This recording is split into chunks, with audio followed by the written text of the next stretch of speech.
करुणारसपूर्णसुताप्ते कामकोटिपीठातिपते चरणे चरणं देहि ते चन्द्रशेखर गुरुमूर्ते करुणारसपूर्णसुताप्ते कामकोटिपीठातिपते चरणे चरणं देहि ते चन्द्रशेखर गुरुमूर्ते अक्षयानन्दचिच्चते दक्षिणाभिमुख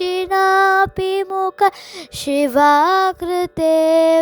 रक्ष रक्ष मां तपोनिते